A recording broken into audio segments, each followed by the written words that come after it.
Call this meeting to order. Welcome to meeting number 110 of the House of Commons Standing Committee on Finance. Pursuant to Standing Order 108(2) and the motion adopted by the committee on Thursday, September 21st, 2023, the committee is resuming its study on policy decisions that market forces that have led to increases in the cost of buying or renting a home in Canada. Today's meeting is taking place in a hybrid format pursuant to the standing orders. Members are attending in person in the room and remotely using the Zoom application. I'd like to make a few comments for the benefit of the witnesses and members. Please wait until I recognize you by name before speaking. For those participating by video conference, click on the microphone icon to activate your mic, and please mute yourself when you are not speaking. Interpretation for those on Zoom.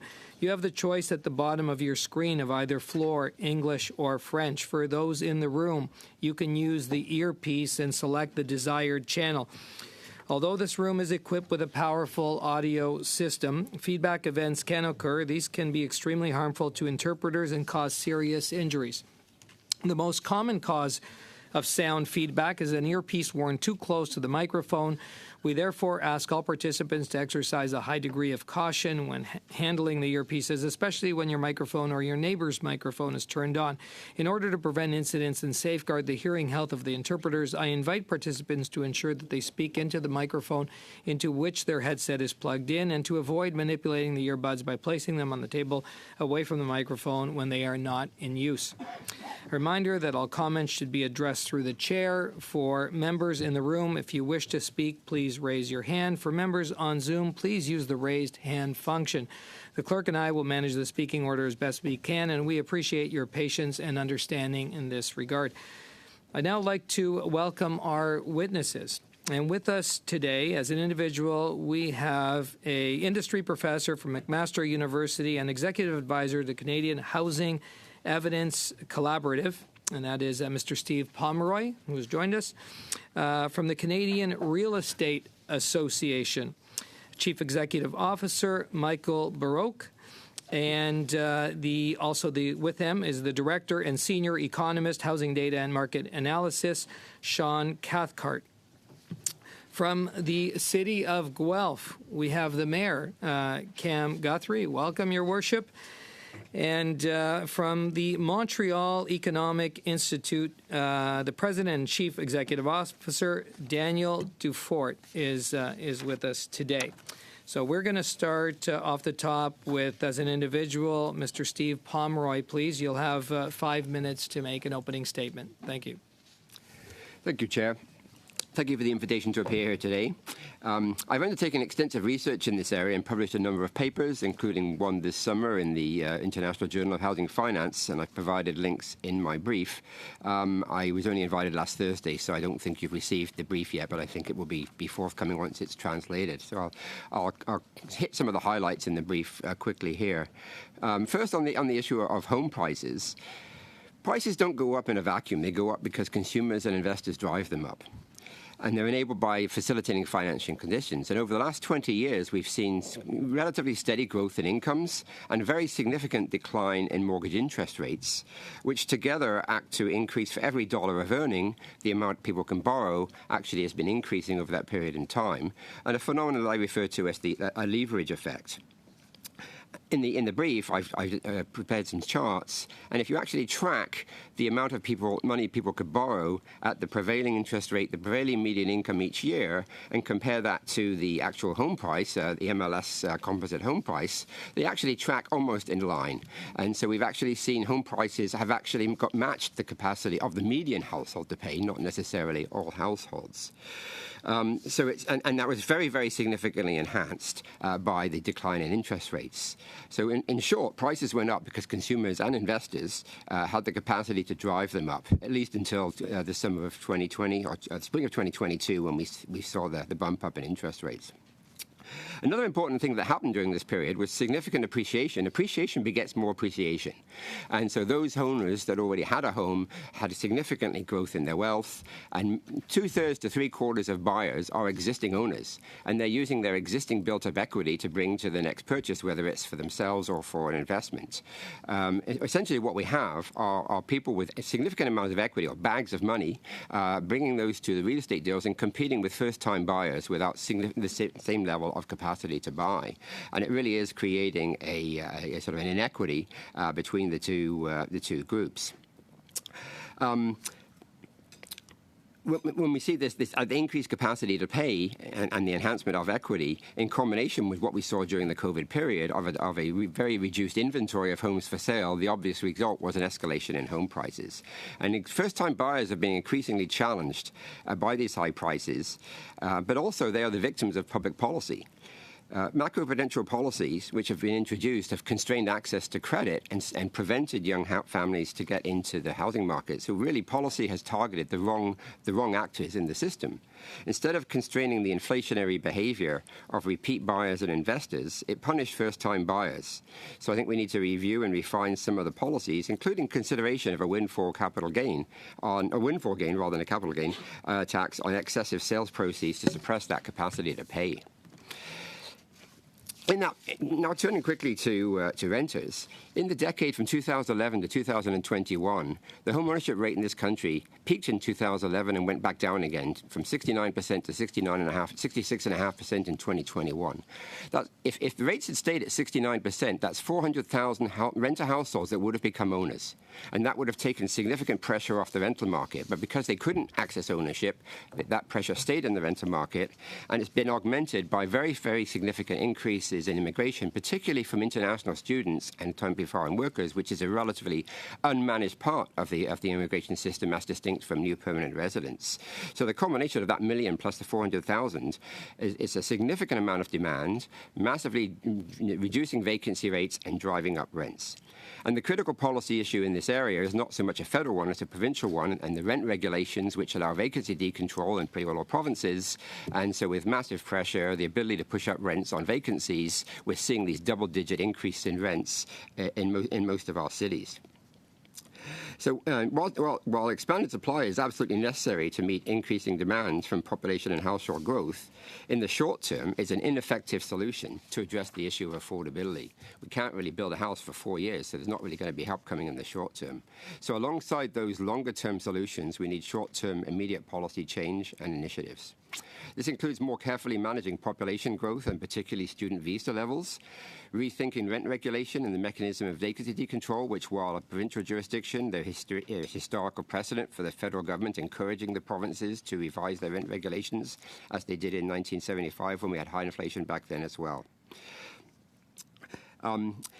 In the brief, I identify 5 specific recommendations that the committee could consider. I don't think I have time today to speak to those, but I'm quite happy to come back to them in the question period. Thank you very much. Mr. Pomeroy, and we have received your brief. It is being translated and then will be distributed to members.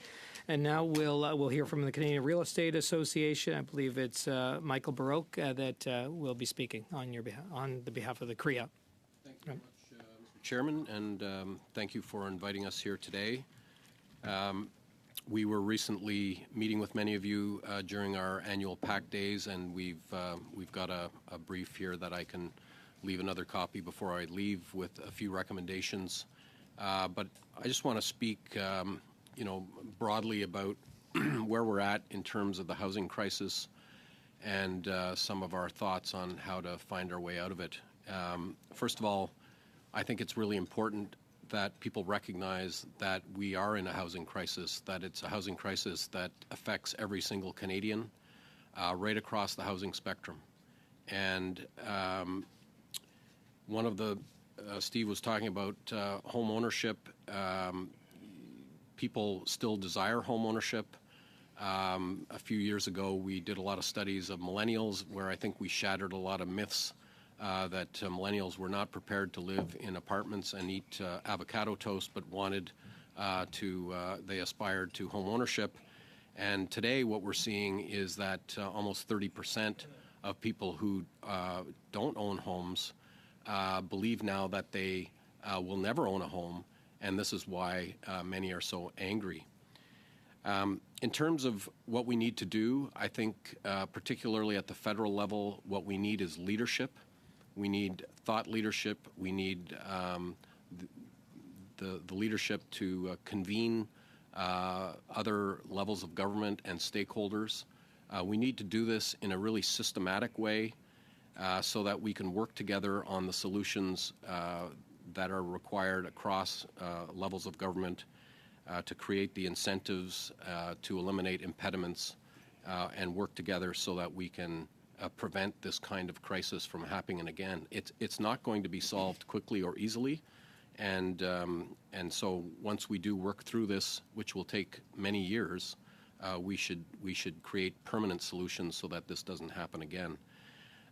One of the strong levers that the federal government has is infrastructure funding, and really pleased to see that the government has combined the Minister of Housing with as both Minister of Housing and Minister of Infrastructure. You know, the program that exists for infrastructure is a very good start, and we'd like to see those projects you know, be accelerated along with the name of the program.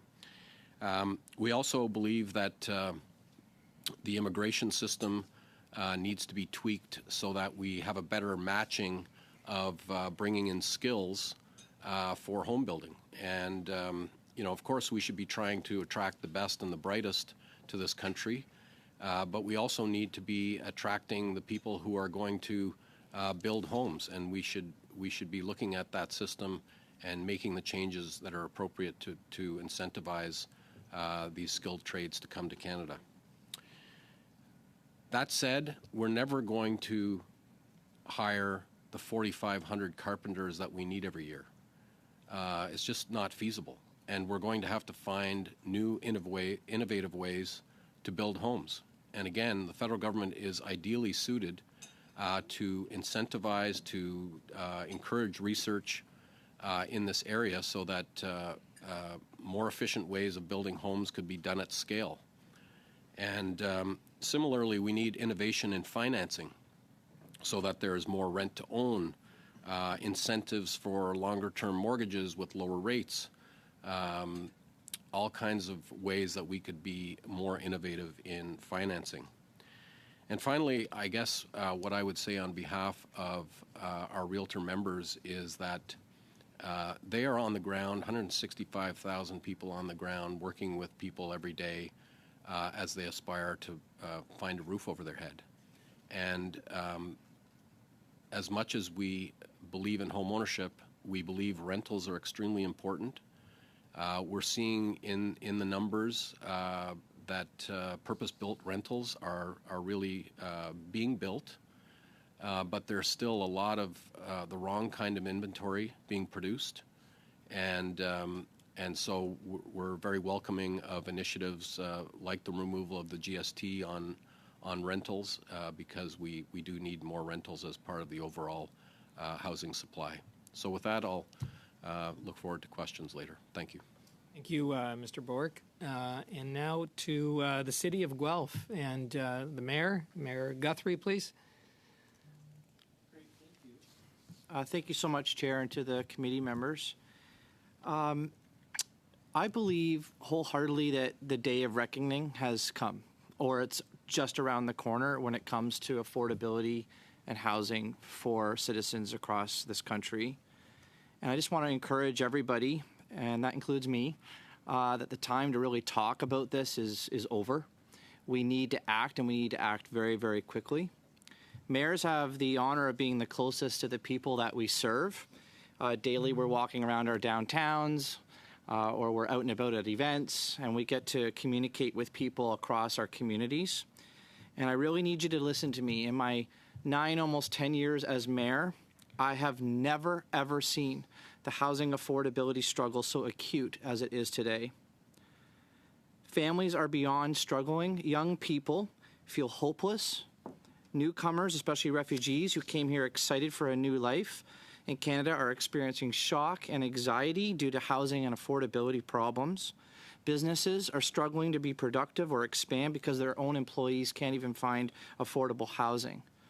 People's mortgages are about to double, and some people who have lived in their homes for years are now completely struggling.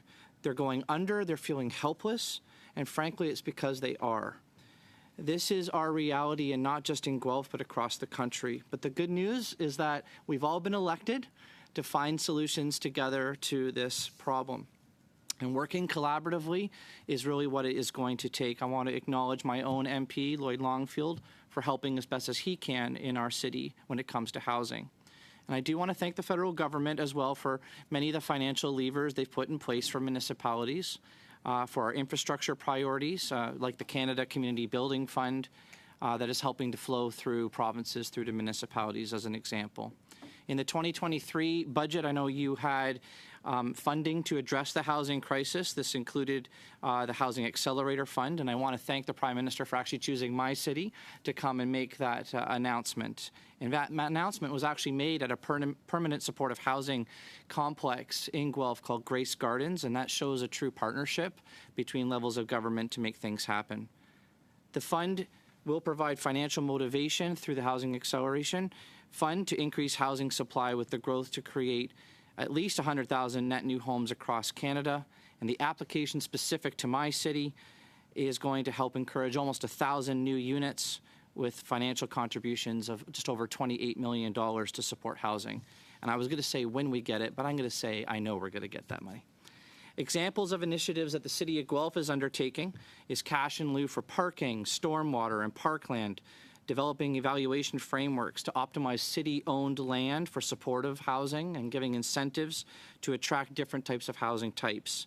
And if Guelph is successful, we will have this money through the Housing Acceleration Fund this fall, we hope. Also, just last Tuesday, my city passed a motion unanimously to ask staff to create four units as of right, and I know this is a key push from Minister Fraser. I believe, and we all believe, housing is a human right, and it should be affordable and attainable for all people. But there is an imbalance between the supply and demand of housing, which is contributing to many, many issues, especially even rental housing costs as well. The market, alongside existing government funding programs and various policy levers, is not delivering enough affordable housing to meet community needs.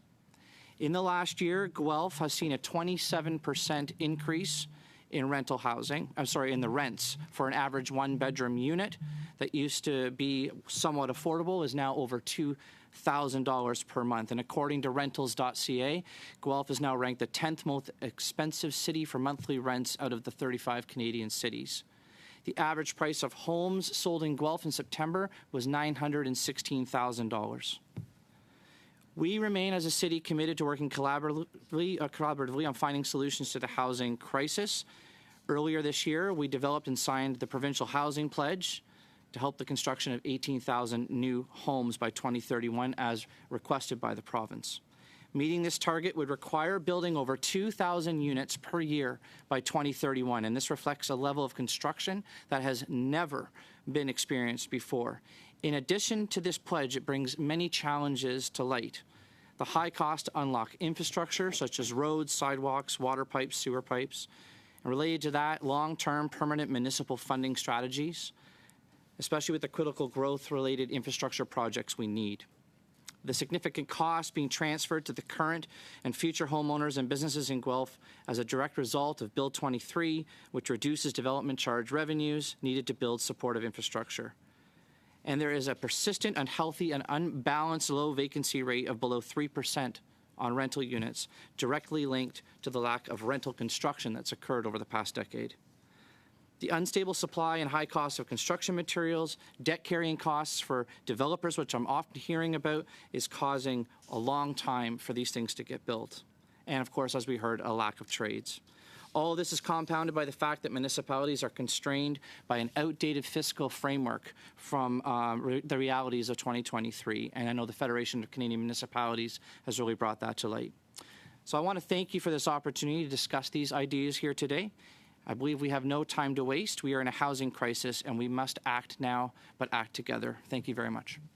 Thank you, Mayor Guthrie, and we look forward to the many questions that I'm sure you'll receive. Now over to the Montreal Economic Institute and Mr. Daniel Dufort, please. Merci beaucoup, Monsieur le Président. Thank you very much, Mr. Chair. First of all, let me thank you for the opportunity to come and speak to you today about an issue that is important not just to Montreal, but not only to the Montreal Economic Institute, but to all Canadians. I also want to mention the presence of Cam Guthrie, who stands out for his dynamism and commitment to putting in place the kinds of policies that are likely to represent a real solution to our housing challenges. Over the past few years, both sale and rental prices for houses have increased dramatically, which puts significant pressure on the budgets of Canadian families. Households are already dealing with the impact of inflation and accompanying higher interest rates. In such a context, the dream of becoming a property owner seems more and more like a mirage for many young and not so young Canadians. According to the CMHC, we will need no fewer than 5.8 million new homes over the next 8 years in order to return to the 2004 affordability levels. In other words, we will need to build as much in 8 years as we did in 24 years. If this task seems insurmountable, that doesn't mean we can't significantly improve our lot. But to do so, we need to act quickly. Bureaucratic control over the kind of housing that can be built represents a nuisance from coast to coast. In fact, economic studies have shown that regardless of the price of the housing unit built, it generates a chain of displacement that frees up housing in every price range, including those that are affordable for the lowest income quintile. I'll quote a study from Dr. Ivan Mast from the University of Notre Dame, and he's very conservative, the most conservative figures we have on the topic. Every time 100 luxury units are built, it ends up liberating 45 units that are affordable for people earning the median salary, including 17 for those in the bottom quintile. Of course, provinces and municipalities are responsible for the housing and zoning policies that restrict supply.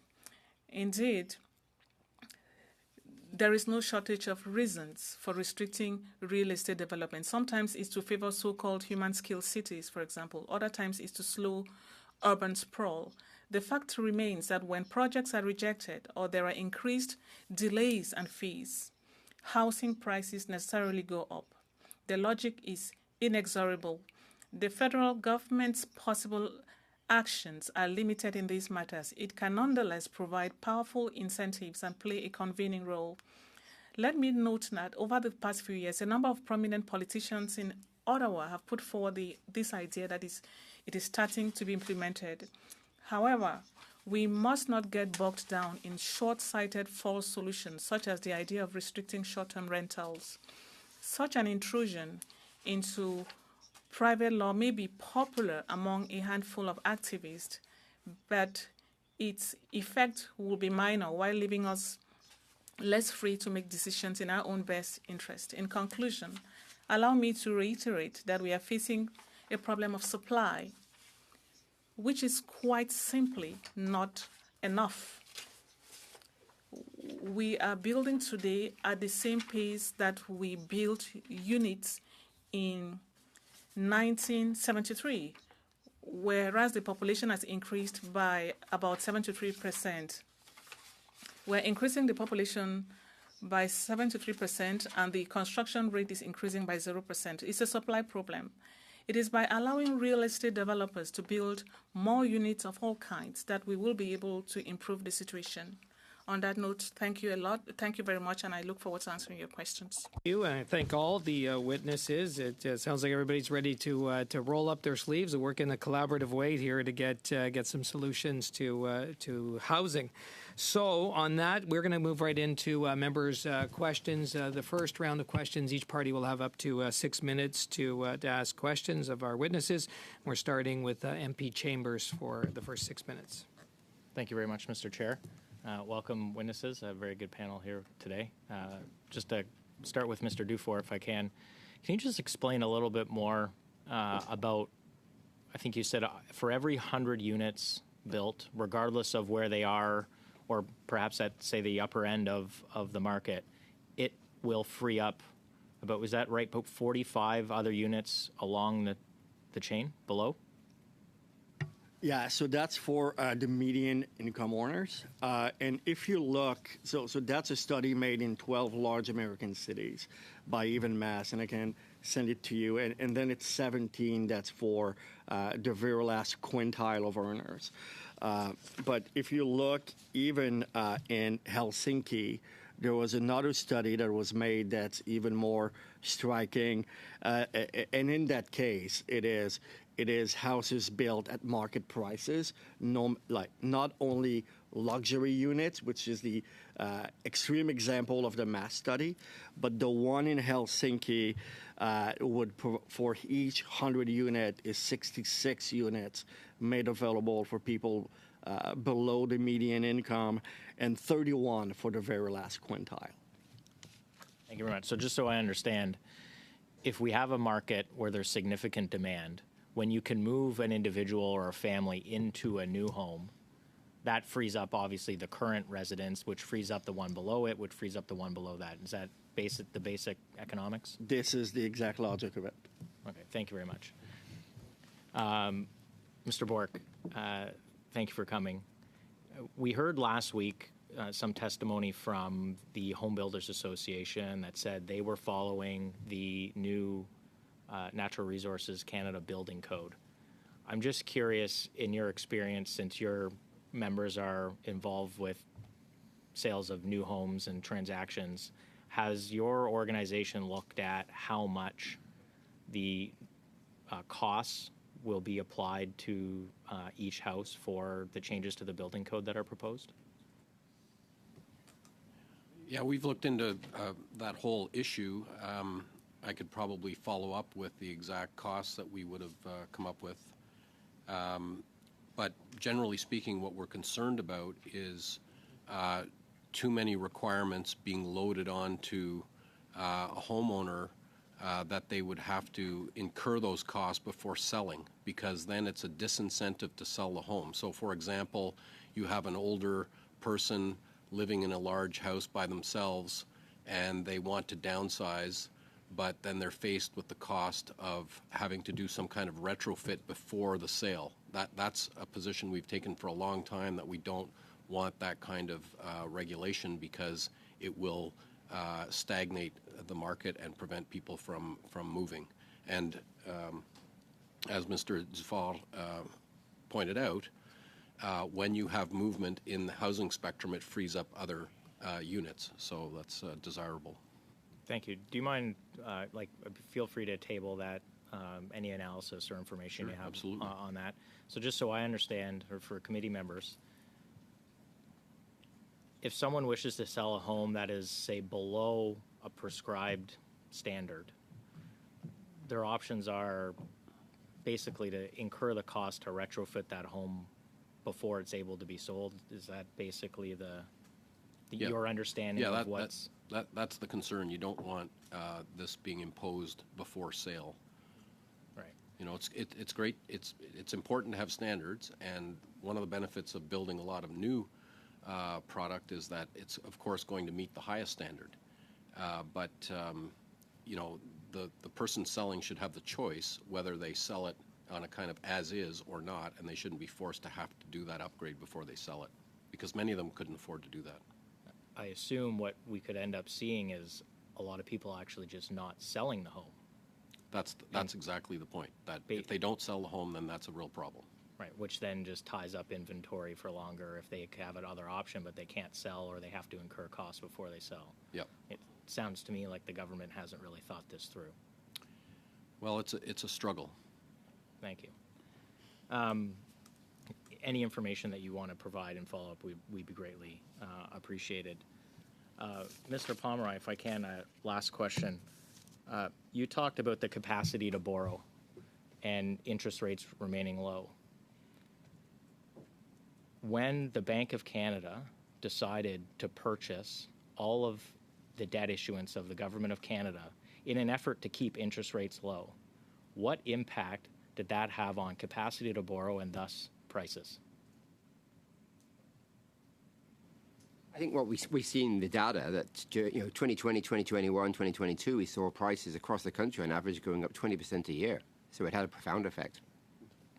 So the decision by the Bank of Canada to participate in quantitative easing increased housing prices. I think it did. I mean, that said, of course, I mean, there were many reasons why they did that. It's not, they're not just there to look after the housing market. And in fact, the governor of the Bank of Canada has said quite emphatically that it's not our job to look after the housing market, but it was there for sure. 10 seconds. Mr. Guthrie, I like your Twitter feed. Thank you very much for saying no more gatekeepers. If you have examples of federal gatekeeping at CMHC, please send them to this committee. We would be very welcome to have them. Thank you. Thank you, MP Chambers, and over to MP Baker. Thanks very much. I'd like to thank you all for being here today. I represent a community called Etobicoke Centre, which is a suburban community on the western side of the city of Toronto. And my constituents regularly tell me that they or their family members can't afford to buy a home, or they or their family members can't afford to rent a home that's appropriate. The federal government's done a number of things. A number of you have spoken to what those actions are that we've recently taken. So the removal of the GST on the construction of new rental apartments, to build more homes, the $4 billion Housing Accelerator Fund. We've banned non-residents of Canada from purchasing housing to reduce speculation in the market. We've instituted a number of programs to help folks save for the purchase of a home or to help them to pay for rent. So there's been a number of things that the federal government has done to try to address this problem, both in terms of increasing supply, but also helping folks to help afford a home, whether that be to purchase one or to rent one. Mayor Guthrie, I'm going to start with you, if I may. What is the role of the provincial government in housing? Thank you, and through you, Chair. They have a massive role to play, and it comes, I think, first of all, coming to the table appropriately in a respectful and collaborative way. I think everyone has said that at every level of government, that we can't really attack this crisis if we don't come at it in a collaborative way. And I feel like the provincial government has created a lot of issues, to be very blunt with you, that has not gone very well. Municipalities, especially the Ontario Big City Mayors Caucus, I don't know of one mayor that isn't laser focused on trying to help with housing. But the regulatory and legislative changes that have been pouring down on municipalities have not really helped produce a lot of new supply. And I respectfully just say that we need to kind of get over these issues of trying to refocus the government on trying to help, especially when it comes to infrastructure. When municipalities cannot receive money to help with infrastructure, that same amount of money has to then be spread across the entire tax base, which is already burdened right now. We're here to talk about affordability. That's an issue every municipality is facing with our budgets coming up right now. And so there is a form of some downloading that is occurring to municipalities. And municipalities are struggling with their budgets to try to figure out how to balance things and create infrastructure to unlock houses. Because we have pledges to do, it seems like a merry-go-round that we're on constantly. And so I would just submit that the province has a big role to play. And in the city of Guelph and other cities, we're ready to play with them in a collaborative way, just like we would with the federal government too. I appreciate that. Could you offer some more examples of what some of the steps the provincial government could take that would help build more housing and address the housing affordability crisis in the province? Certainly, and through you, Chair. I mean, the first thing would be to unlock infrastructure. If we want to unlock housing, help us with infrastructure. And that would be probably the number one thing that I would ask for. Number two, a very close number two, would really help with the most vulnerable people in our communities. So that's supportive housing and or transitional housing for homelessness. We have municipalities, especially in urban settings, have been inundated with the increase of homelessness, mental health addictions that's tied to that. And if we do not get help to kind of help with that issue as well, we're having tons of people experiencing homelessness issues, and municipalities really need help with that. So I would say that the final thing, if I could throw a third one on, is that there is constant regulatory changes. And it's compounding over and over and over again. If the provincial government would just make the changes they want to make, because they have the right to do it, and then let us implement and let us get out of the way, it not only helps municipalities in the regulatory framework, but it sends a signal to the development community that they know the rules they have to play in, and they can just get going. But with constant changes all the time, it's just creating a lot of hurdles. What about the issue of rent control? I think we had a mention of that here today. I've only got about 45 seconds left. But what about that? I mean, we've heard about rental increases, rent evictions, if you will, where landlords will ask their tenant to leave so that they can renovate, and then the rents go up. I think we heard by an average of 29% in Canada. What are your thoughts on that? I think the provincial government has a bigger role to play with that. And I think they could do a better job, not only legislatively, but also when it comes to the Landlord Tenants Act and that whole administrative process. They're trying to staff up that issue, but it's not enough. And I think to send a signal to people that are on the brink of losing their homes that they're renting, I think some action needs to be taken pretty drastically and very quickly. So it sounds like all three levels of government need to work together. The federal government's taken a lot of steps, but it sounds like we need more from the province in these areas that you listed, so I really appreciate that. My Conservative colleagues were worried about gatekeepers. I think we've just heard about one right there. MP Baker, that's the time. And we are going to hear now from MP Sainte-Marie. Oui, bonjour, Monsieur le Président. Good afternoon, Mr. Chair. I want to greet all the witnesses, Mr. Mayor, and the others, Mr. Chair. I'll start with two questions for you. Point of order. Do we have any news from the CMHC concerning the responses, the written responses they were supposed to send? And I'd also like to know if the governor of the Bank of Canada will be coming here to testify next week. Thank you. Merci, MP Sainte-Marie. So they are still, from the clerk, what we've heard is CMHC is still working on those responses to get back to our committee. And yes, the governor will be appearing on the 30th, so October 30th. Yes. OK, très bien, merci. Donc, je vais maintenant passer à mes... Thank you. I'll move on to my questions now for Mr. Pomeroy. And another one for Mr. Guthrie, following Mr. Pomeroy's response. There's something that disturbs me in this housing crisis. The proportion of residential property bought by investors has increased. Instead of investing money in the stock market or elsewhere, are buying property for resale a short time after or many years after.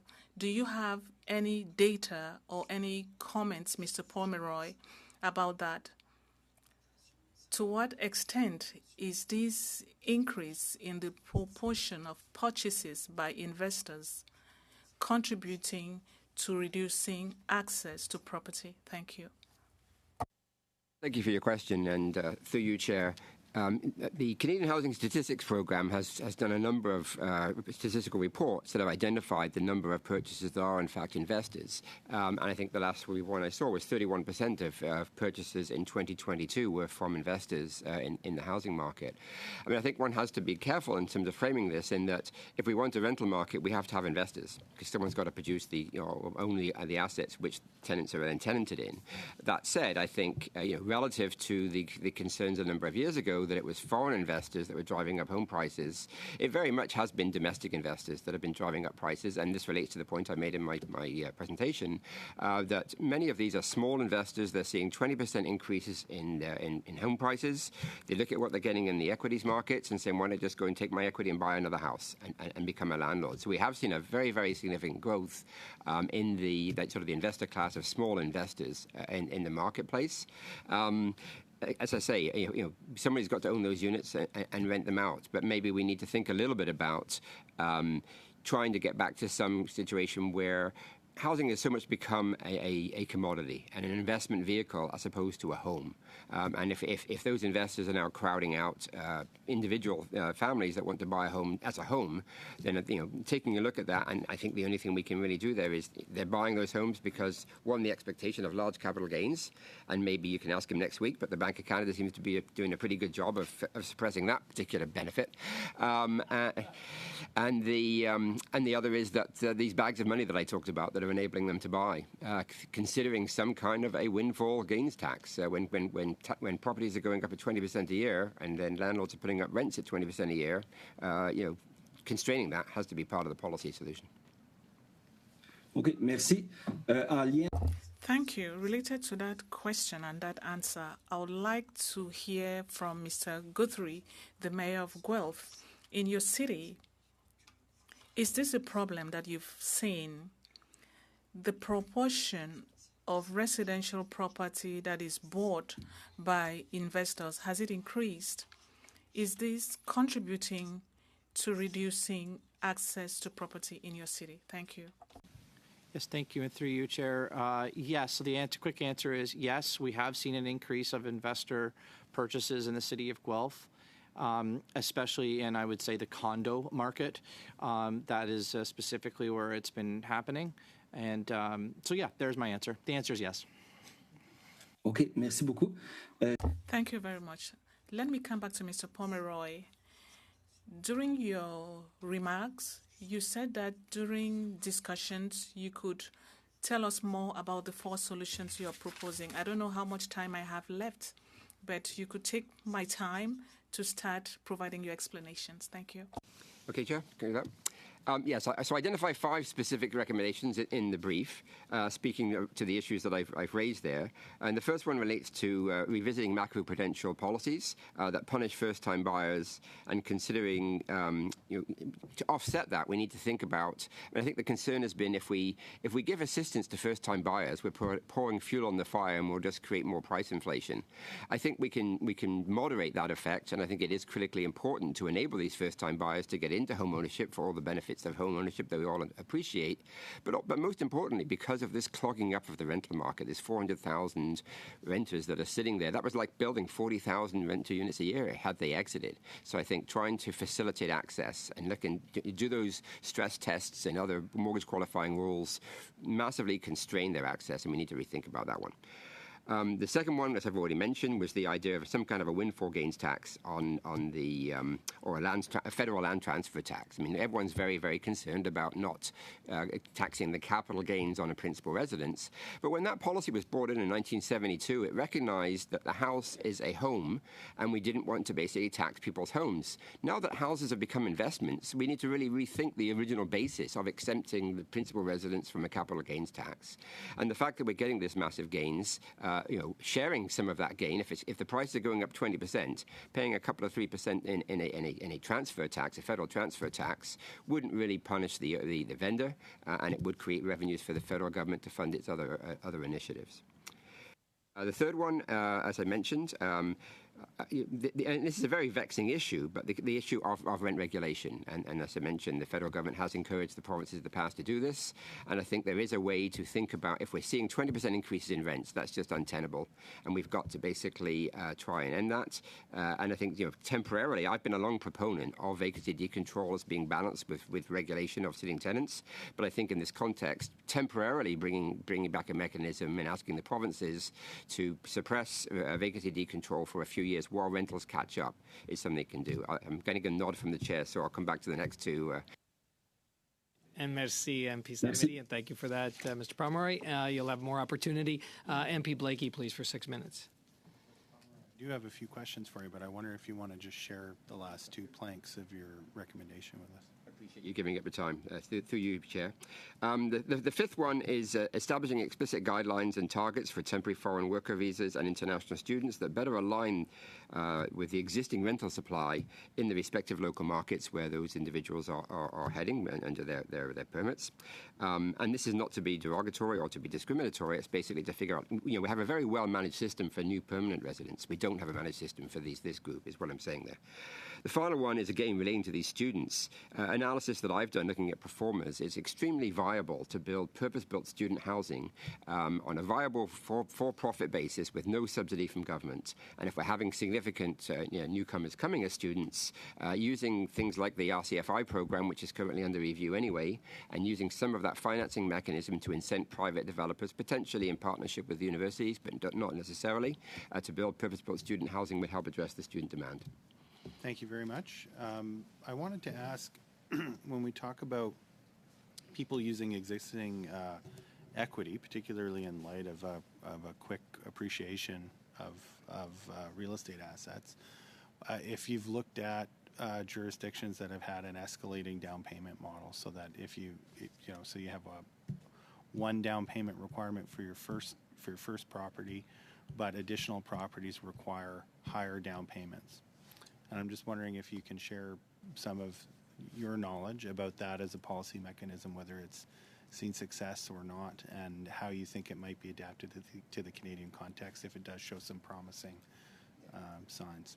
I mean, typically, when we buy a home ourselves, you're limited to, with mortgage insurance, you can basically go as low as a 5% down payment. If you're buying as an investor, you do actually have to provide the 20% down payment, and therefore, you can save on CMHC or private mortgage insurance fees.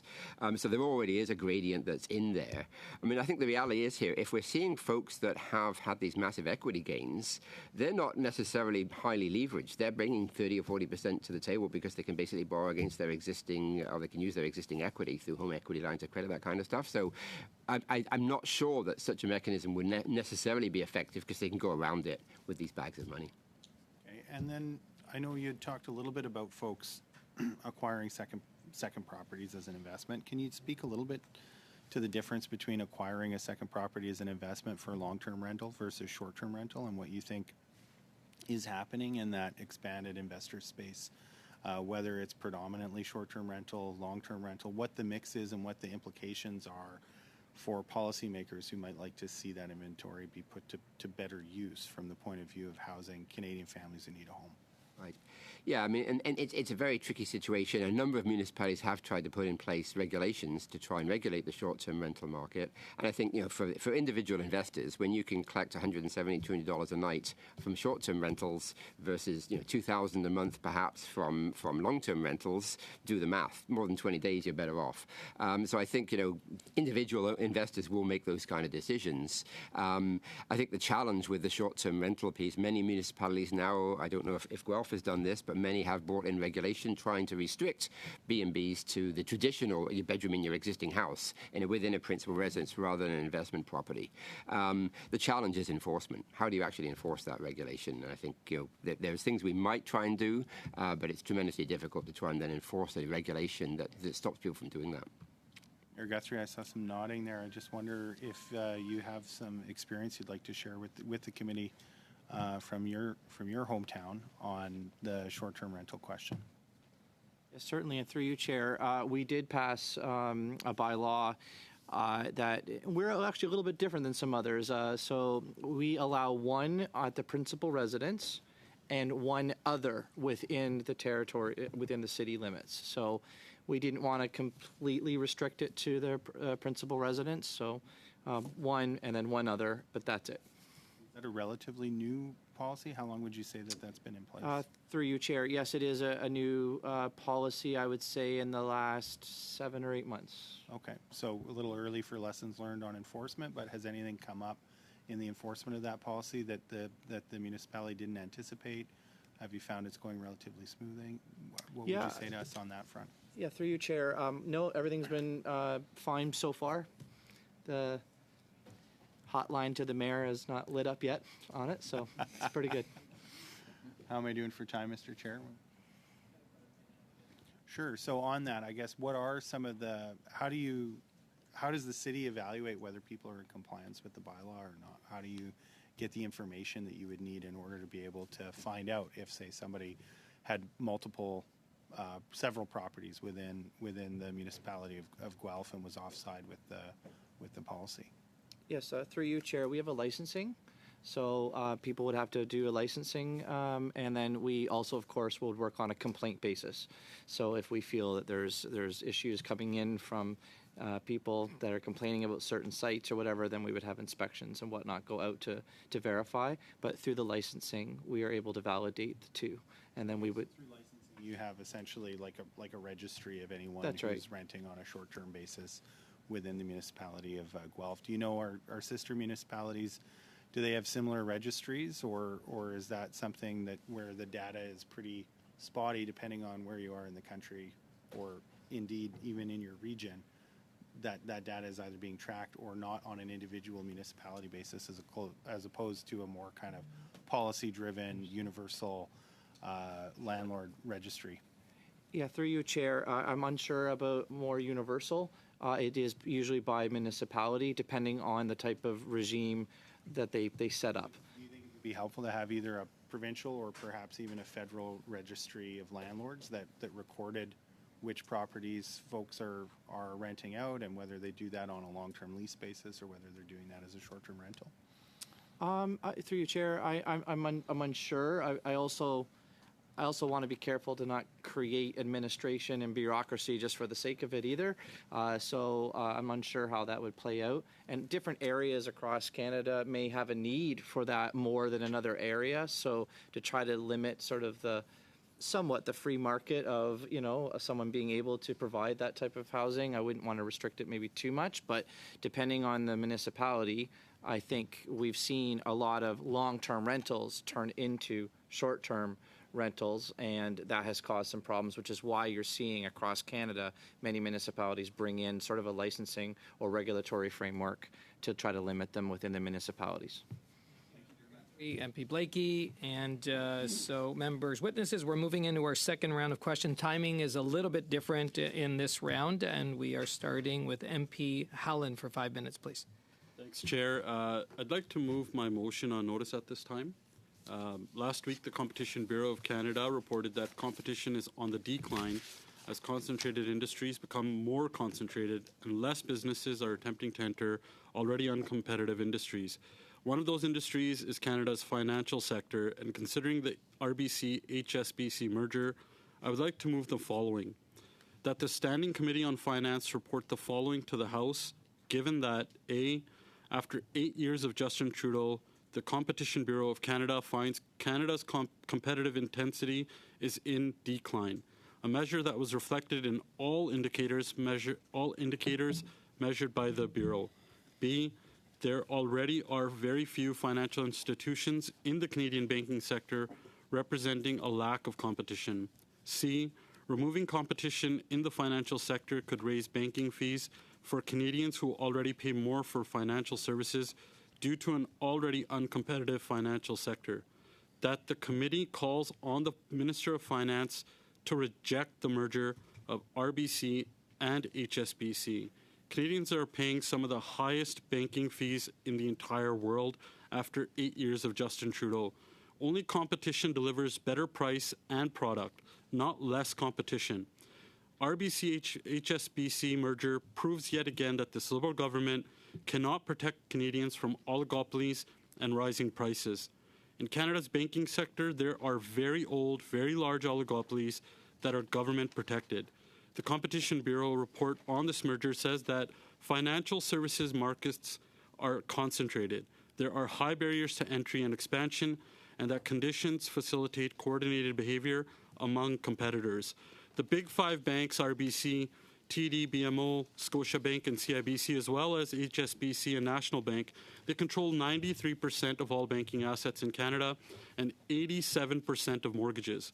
If the biggest bank in Canada can simply gobble up the seventh largest bank, then there's no hope of ever having more competition in the Canadian banking sector. HSBC has been offering rate advantages relative to RBC. The Competition Bureau even acknowledged HSBC's unique position as a player in Canada's banking system and mortgage market. Almost all of HSBC's mortgages are in Vancouver and the GTA. Vancouver is the world's third most overpriced housing market. Toronto is the world's largest housing bubble. Currently, 50% of the best posted uninsured mortgage rates in Canada are HSBC products. If HSBC is eliminated from the market, their rare position as an affordable outlier in mortgages, especially in Canada's two most expensive cities, will be lost, and there is no one to fill that void. There's about 800,000 HSBC customers that will be forced into RBC without being offered anything for their business or given a choice. After 8 years of Justin Trudeau borrowing and adding more debt than every single government before him combined, it led to 40-year highs in inflation, and now Canadians got the most rapid mortgage interest rate hikes ever. And now the IMF is putting Canada most at risk in the G7 for a mortgage default crisis. As an example, there's around 70,000 mortgage renewals every month over the next 12 months. HSBC today is offering a rate of 6.4, whereas RBC is offering their rate at 7.15, which is a clear difference in people's monthly mortgage payments. If someone took out a mortgage 5 years ago, they could look at up to more, as a minimum, double on their mortgage rate. For some people, that could mean up to $1,000 or more a month just on mortgage payments. The removal of HSBC from the mortgage market results in a loss of downward pressure on lending rates and will force those Canadian customers to pay even more. Some of these HSBC customers are newcomers to Canada. Actually, many of them are. And as Conservatives, we believe big whales should compete with each other, not just swallow up the small fishes. This finance minister has the power to stop this merger. The ball is in her court. We want to know, will she side with her Bay Street buddies, or will she do what is right for Canadians, reject the merger so banking fees don't go up, and Canadians can have more product options? After 8 years of this Prime Minister, he's not worth the cost. I urge all members of this committee to do what is right for Canadians and join us in calling for Minister Freeland to stop the RBC-HSBC merger. Thank you, Chair. Thank you, MP Howland. And so we are on this motion now, members, and just for the witnesses' sake, so they understand this is something we have to deal with before we would be able to get back to our witnesses on housing. I do have a speaking order here. I've got MP Williams, MP Morantz, MP Bendayan, MP Saint-Marie. That's my list right now. MP Williams. Thank you, Chair. And I think it's on the vein of what some of the witness testimony has been today, so thank you, witnesses. We are in a wrecking ball in between, which is a housing crisis and then what is a competition crisis in Canada. We have a major competition problem. There was a Competition Bureau report released this week that stated what we already knew. For the last 25 years, competition has never been worse in Canada. Canadians pay some of the highest fees in the world for cell phone bills, for groceries, for airlines, and for banking. And when it comes to banking, we have a highly consolidated industry and large oligopolies that control all the banking in Canada. At the same time, we have a competition reform problem and a policy problem. And that's evident because the federal government itself has just launched a bill, C-56, which addresses competition reform, and the same of a private member's bill by the leader of the NDP. There is a competition problem, and we have to address that. At the same time, we have a merger right now of Canada's #1 bank, 23% market share in mortgages, trying to buy Canada's #7 bank, which represent 800,000 mortgages, mostly in Vancouver and Toronto.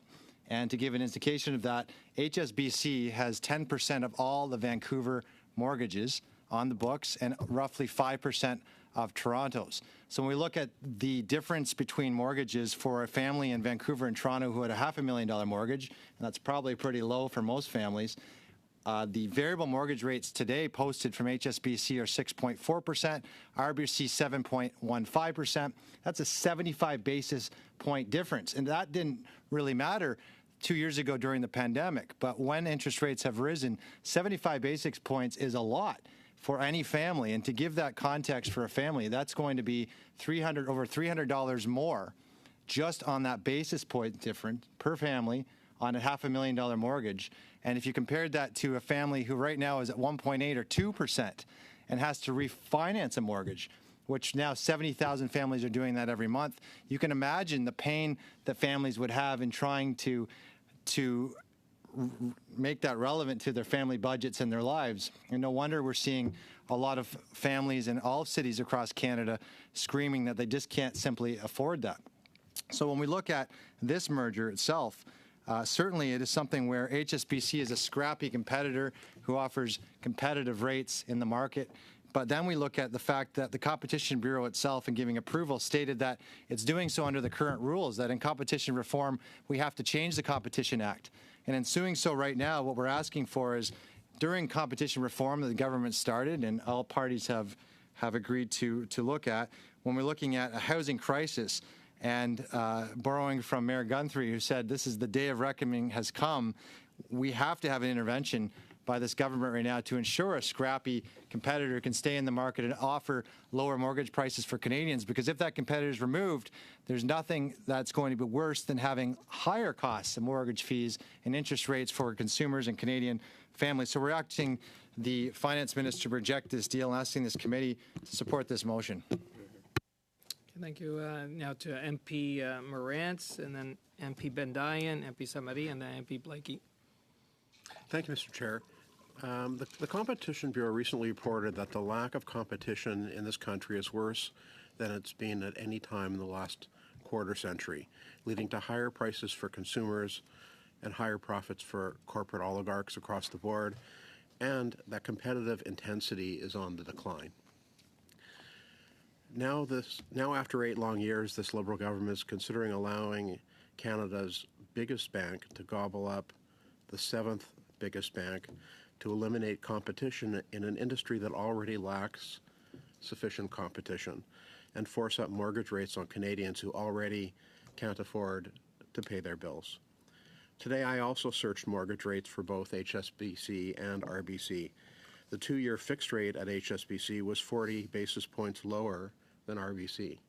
The 5-year fixed rate at HSBC was 35 basis points lower than at the Royal Bank. Competition works. We need Canadian banks to compete for customers, not buy them. But if the biggest banks in Canada simply buy up growing players, there's no hope for there ever being more competition in Canadian banking. There are already too few financial institutions in the banking sector as it is. The Competition Bureau found that HSBC's mortgage business was a rate disruptor in the Canadian market. Removing this competition could raise banking fees when life is already unaffordable. If you have a smaller competitor pulling down rates, then we should want them to remain in place. Instead, this merger lets the biggest bank in Canada gobble up 800,000 customers without having to offer those customers anything for their business.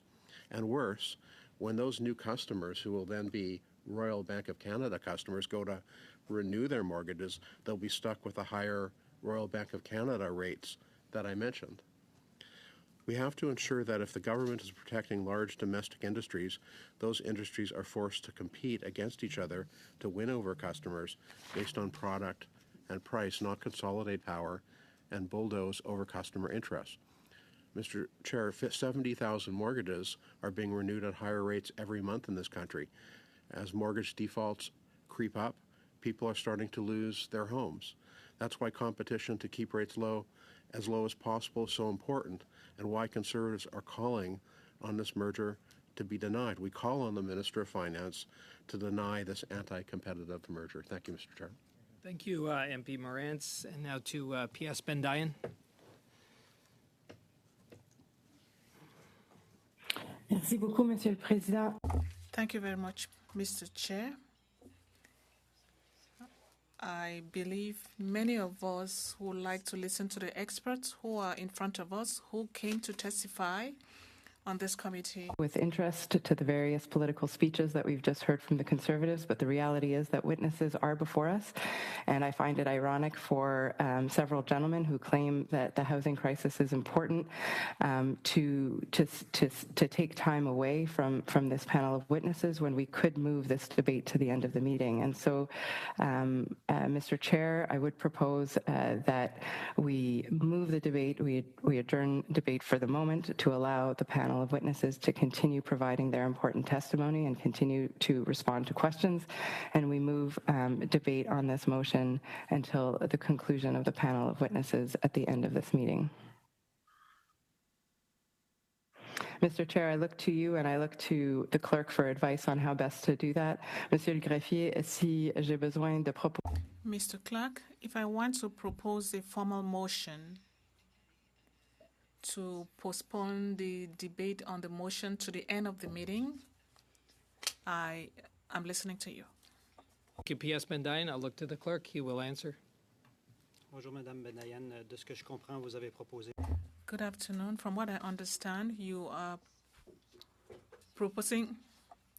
Mr. Clark, what I am proposing is that we postpone this discussion to the end of today's meeting.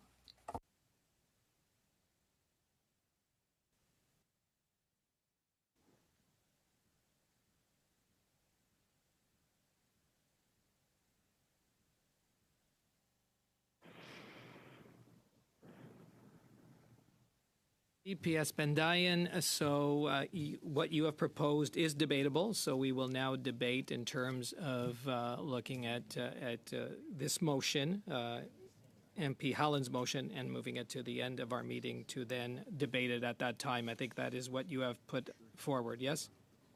Oui, c'est exact. Merci, Monsieur le Président. Yes, indeed. Thank you, Mr. Chair. Is what we are now debating is P.S. Bendayan's. Yeah. Point of order. I'm just looking for clarification on what kind of motion this is. My understanding is that normally you can move to adjourn a debate, but we don't usually include a specific time, and that adjournment debates are not debatable. So I'm just wondering what kind of motion exactly this is and how it's in order.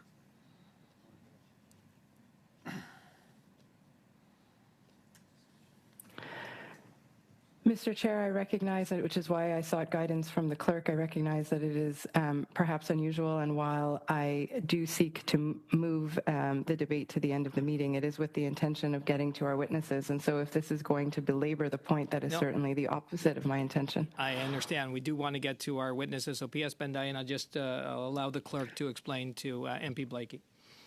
Mr. Blakey is correct. Usually when there's a motion, a dilatory motion to adjourn the debate, you put it right away without debate. However, when you add a condition to such a motion, that debate be adjourned until such time or until the end of the meeting, then the committee can debate that condition, which is what is currently being done. Perhaps, Mr. Chair, I could ask for unanimous consent, and that may ease matters. Is there consent around the table? No. So we do not have unanimous consent for this. So we are now. Are we going to? Okay. Yep. So we are on your motion, P.S. Bendayan. I don't know if you want to speak further to it. Next on the list, I have MP Samari and then MP Samari and then MP Blakey. Mr. Chair, that is the opposite of what I would like to do, because I would like to get back to the testimony, and so I invite you to move quickly to further members. Thank you. Okay, so to MP Samari and then MP Blakey. Oui, donc avec ce que Madame With what Madame Bendayan has just raised, I think it's important for us to listen to the witnesses. Then at the end of the meeting, we can discuss the motion I'll be supporting. I want to speak briefly about that motion at the end of the meeting if the majority of the committee so desires. We have resources till what time? That question is for the clerk. 5:40, clerk? Yeah, till 5:40. 5:40. Okay. And now to MP Blakey. Comments are really in a similar vein to Monsieur Saint-Marie's. I'm happy to defer the debate and the vote on this motion if it's going to happen. And so if there's unanimous consent to have Monsieur Saint-Marie and myself reserve our comments until the end of the meeting and then proceed to a vote on the motion, I'm satisfied with that. If we're going to back this up to the end of the meeting just to find out we're not having a vote, I think that would be a more contentious way of proceeding. Thank you, MP Blakey. So just conferring with the clerk. So would members be okay to allowing for the last 10 minutes to address MP Holland's? and having the vote at the end of this meeting, so we can get back to our witnesses. They're amazing witnesses that we have with us, and I'm sure they want to answer your many questions.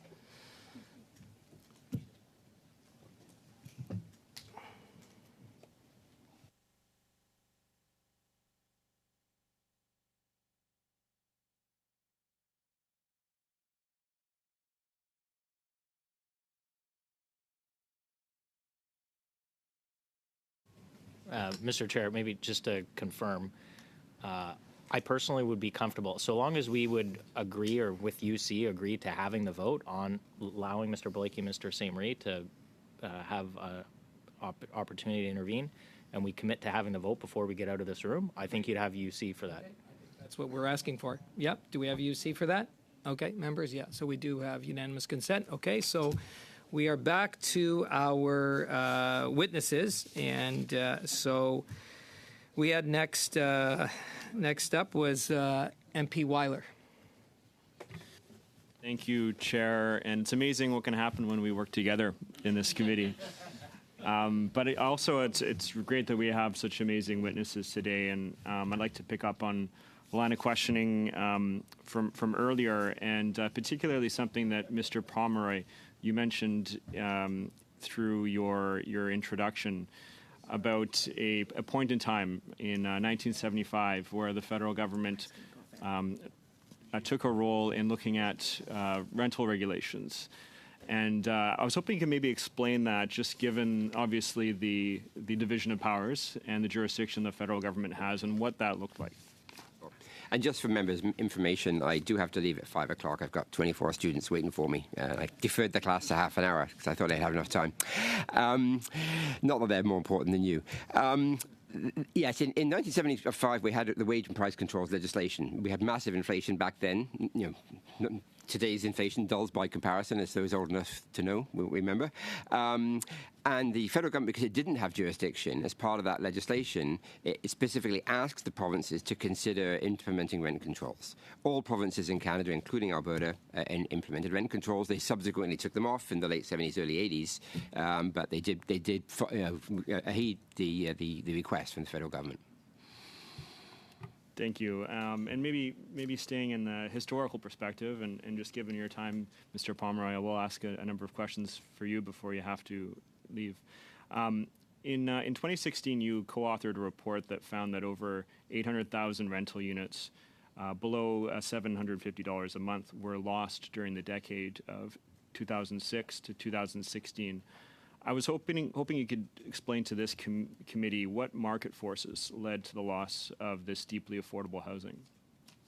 I've recently updated that study and updated it to 2011-2021. It was 550,000 in the 11 to 21 period.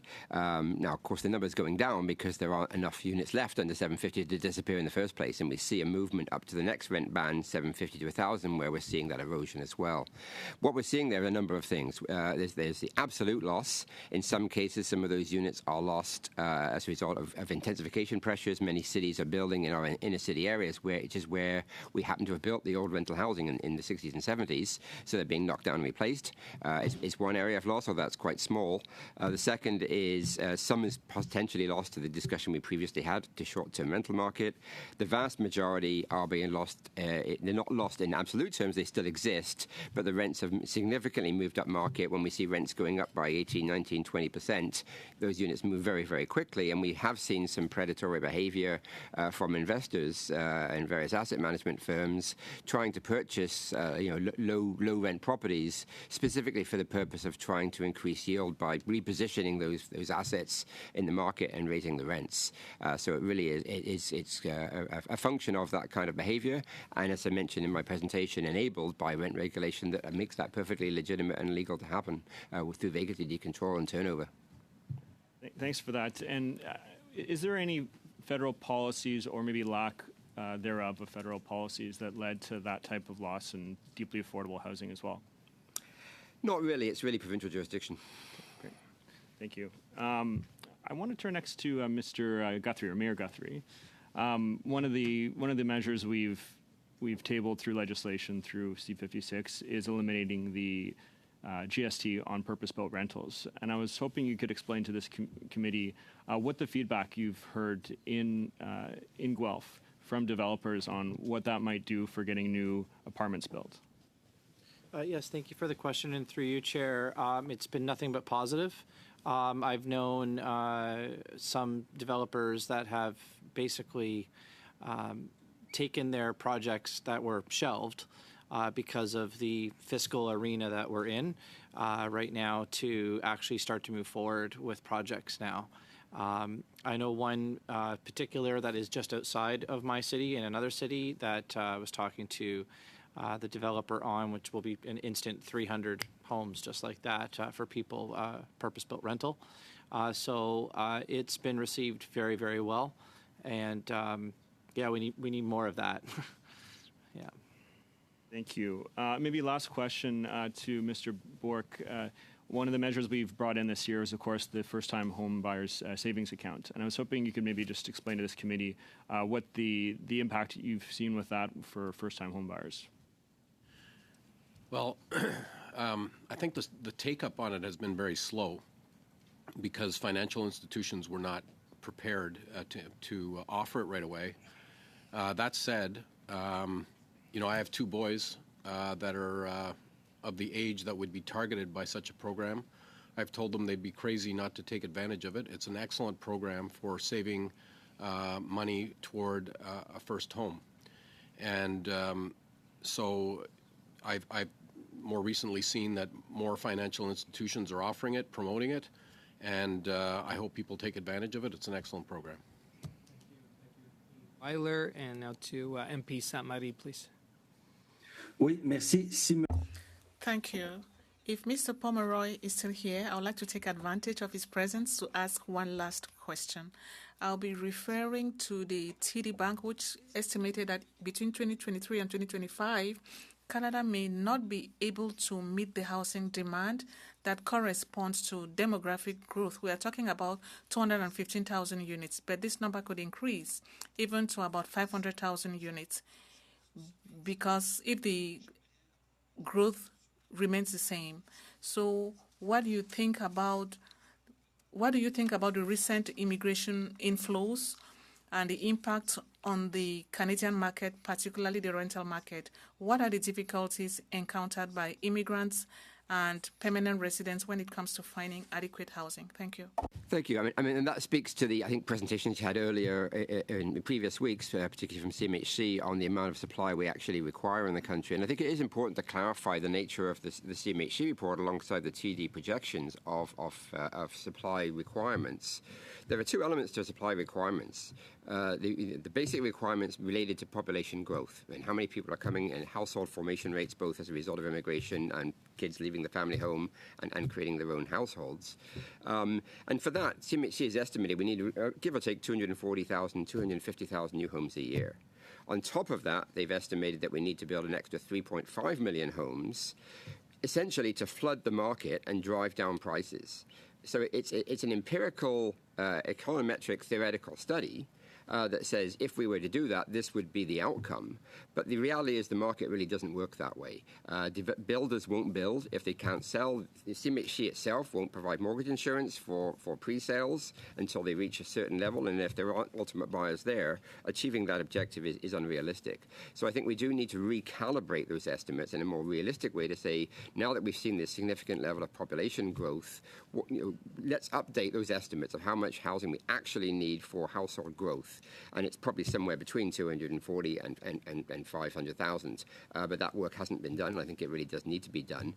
So they have a better idea. And it's not just the absolute number of homes we need to be creating, but also the type of homes, as Mr. Bork mentioned, and making sure we are creating the right type of supply, and we're not just building small closets in apartment towers for investors to buy and rent out in the short-term rental market. We need to be building homes for Canadians, and so we need to recalibrate those estimates. I'm not sure if that entirely answers your question, but I think that's the... Oui, c'est très intéressant. Merci beaucoup. Merci. Very interesting. Thank you very much, sir. Thank you, Mr. Chair.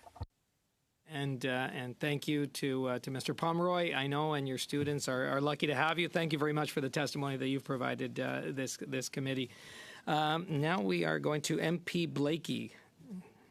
my question was for Mr. Palmer. Okay, well, I think you got him for another minute or two. Okay.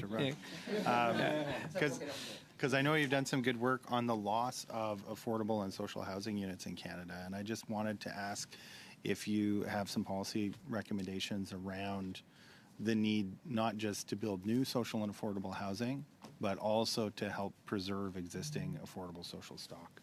Yeah, certainly. I mean, that's a good question. And I think the National Housing Strategy does set out to try and do that. I mean, there are two elements of the National Housing Strategy. One is to preserve what we've got. The other is to add new.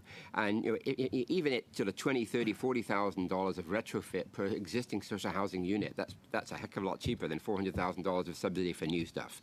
So absolutely, we should be doing that. And I think we do need to look at the quantum of funding that's currently flowed through the bilateral agreements with the provinces and territories, specifically to provide funding to existing non-profit and co-op operators, so that first of all they're able to maintain the low rents that they currently have as the subsidy agreements expire, which they've been doing over the last number of years. And secondly, many of these are now 35, 40-year-old buildings with significant capital expenditure requirements, and they need to know that they have enough capital funding to be able to upgrade the buildings. And so I think the program is there. We just need to make sure the quantum of resourcing that's there is sufficient as the incremental units expire. And in cases where a nonprofit is trying to kind of reconfigure their business model because of the loss of a federal subsidy, say, and they're not quite sure how to do it, but there's another nonprofit organization with housing experience that would be interested in acquiring their building and trying to make a go of it, is access to capital for those nonprofits an issue? And is there a role for government, somewhat like we've seen in BC recently with the announcement of a nonprofit acquisition fund, to provide readier access to capital for organizations that want to make a go of it? Yes, I mean, some of the bigger organizations do have capacity to do that, and we certainly have seen takeovers, for $1, just take over the asset and maintain it and utilize that. And some of the bigger organizations are able to borrow against their balance sheet and facilitate that. I think the bigger issue is creating an investment fund that allows nonprofits to buy private rental stock, which are the ones I mentioned, where the rents are going up. If we can get nonprofits to emulate the behavior of asset managers and REITs and buy existing moderate rent properties at two-thirds to 60 to 70% of the cost of building new, and operate them in a non-profit model, they're essentially decommodifying that asset, keeping the rents relatively affordable. And certainly I'm doing a lot of work at the moment with a number of national foundations to actually create, or local foundations, to create that kind of investment fund, and I think that would have a big impact. Well, thank you for taking a couple extra minutes with us. We appreciate it. Sorry to leave you all. Mr. Pomeroy for the extra time. And now to MP Lawrence. Thank you. My question is for Mr. Dupont. Thank you for coming today. I hope you will be able to give us some comments about the Quebec market. First of all, is Quebec experiencing a housing crisis? When you look at the price evolution in Montreal, particularly, there is pressure. And also, since the beginning of the pandemic, Quebec has been an exceptional market because the prices were lower, but because of the lack of supply, there have been a drastic increase in prices over the past few years. Are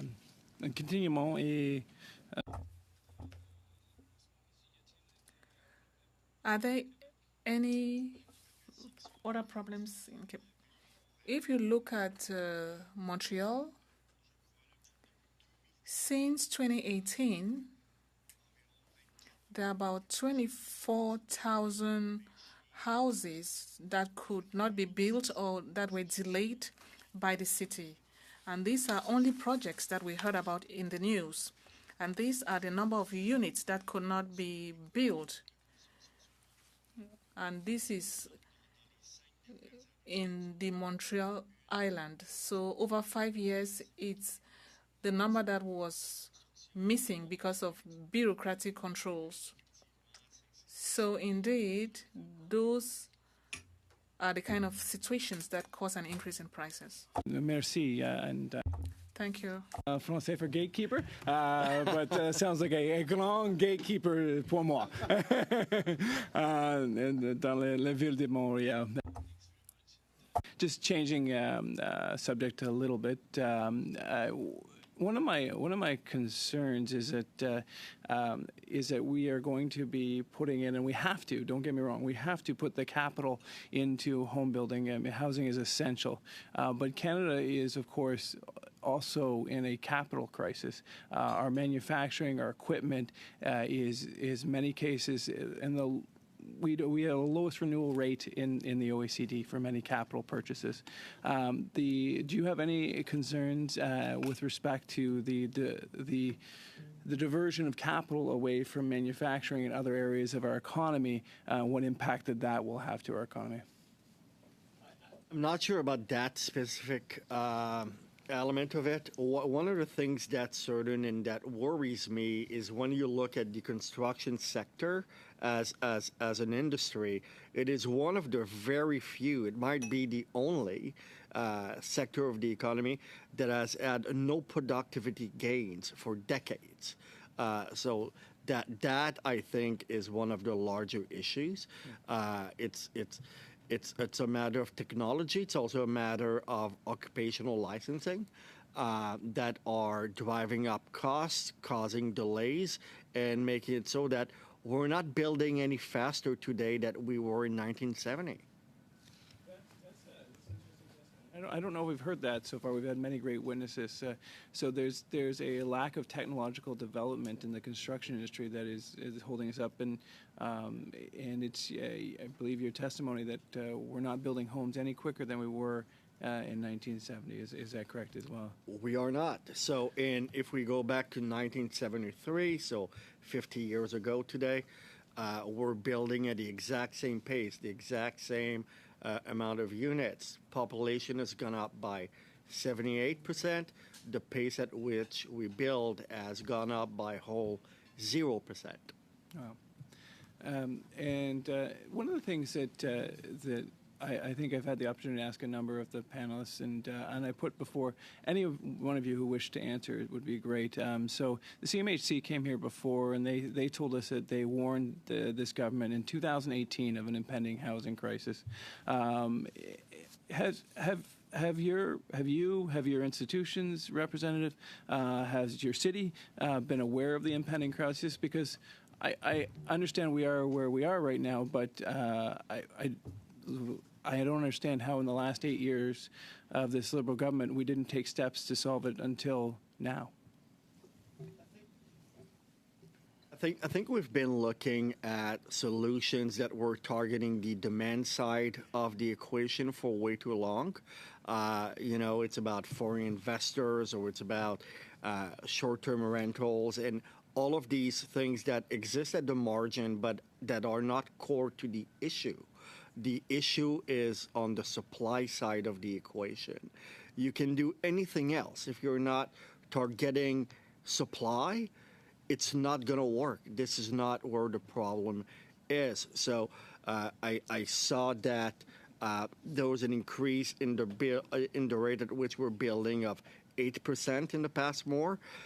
And I mean, that's fine, but there's 244 more % to go if we're going to meet the CMHC targets.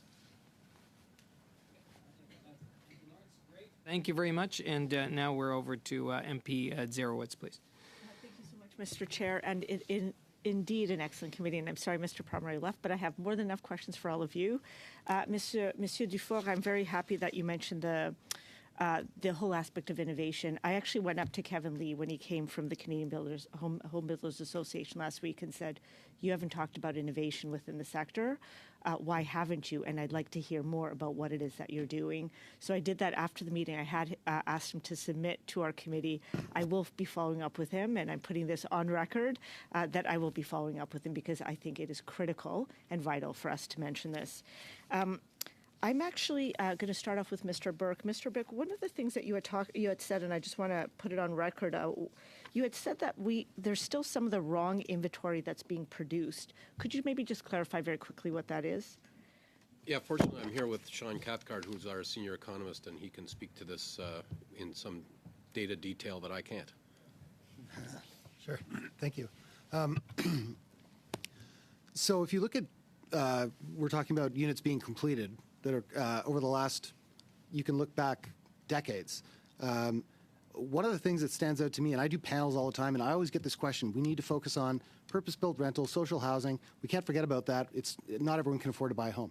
And it's like, yeah, that makes sense. But that's really something that someone would say sort of 10 or 15 years ago. The only thing that's blown up in response to this housing boom in prices and demand that we've been in, I'd argue, since 2016.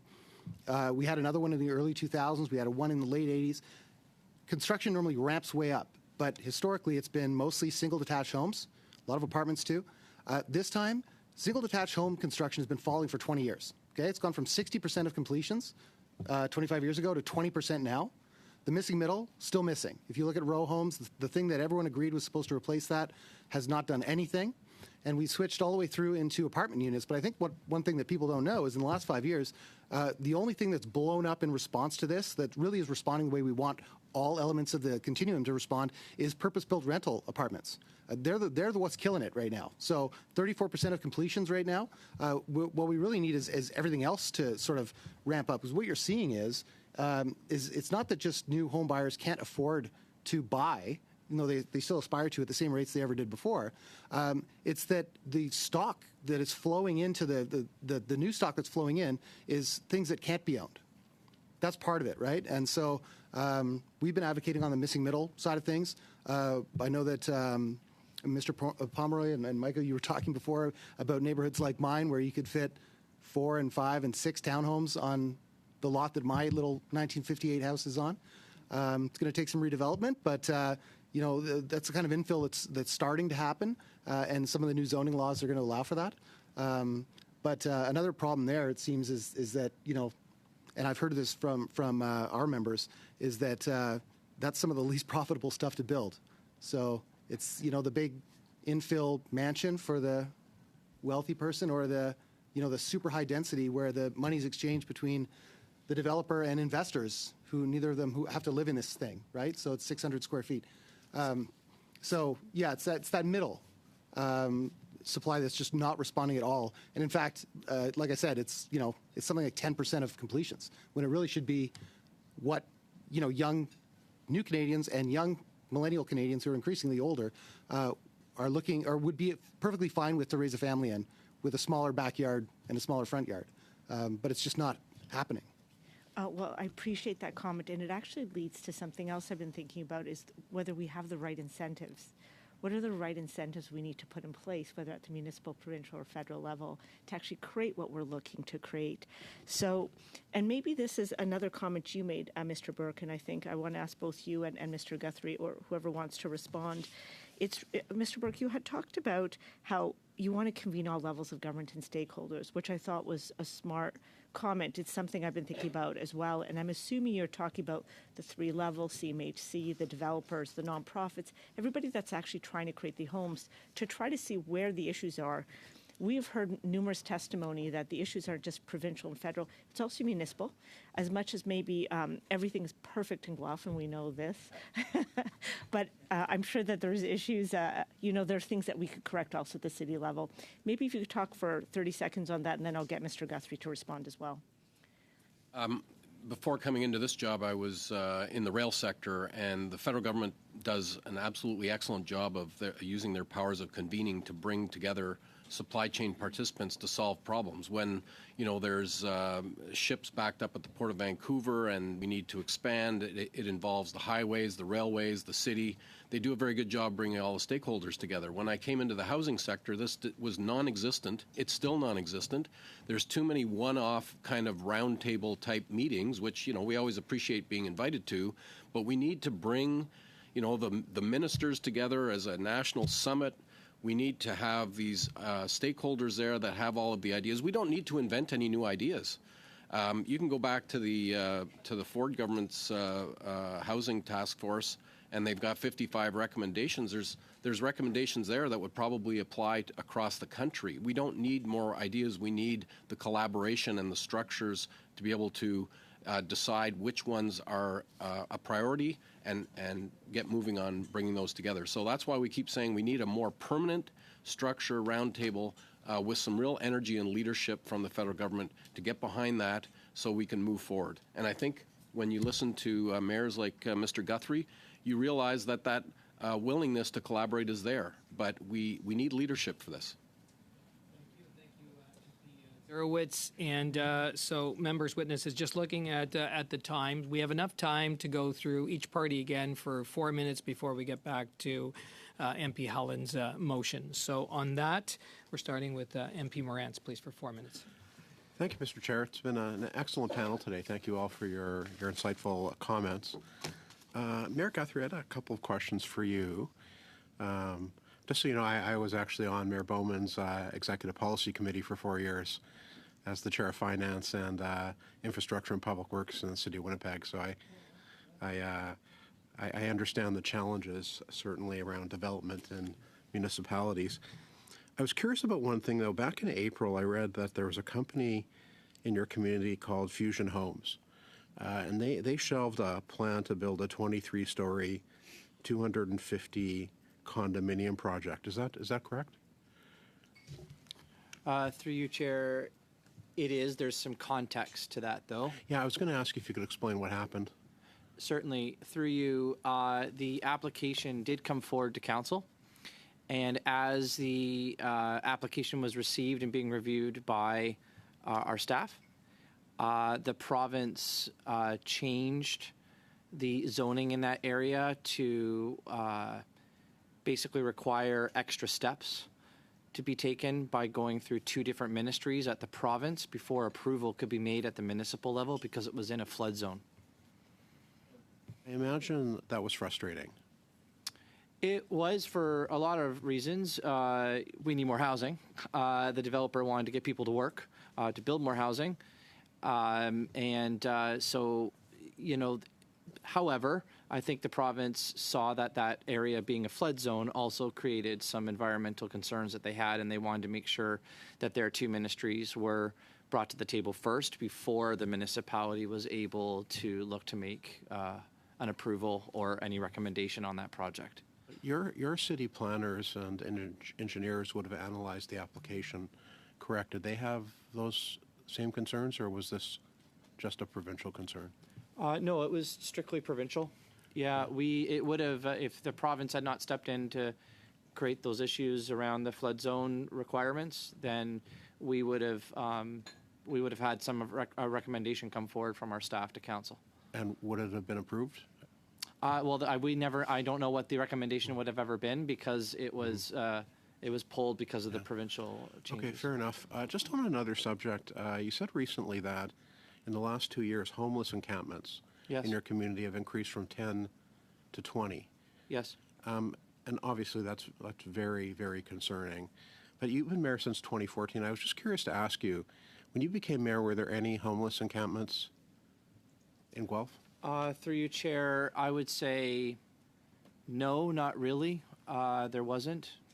And so you rightly said that about a year ago there was about 10, and now there's 20, and so it's become a very big issue. What I'm trying to get my head around is that the federal government has spent billions of dollars on housing, and I know you're thankful for the money that you've gotten.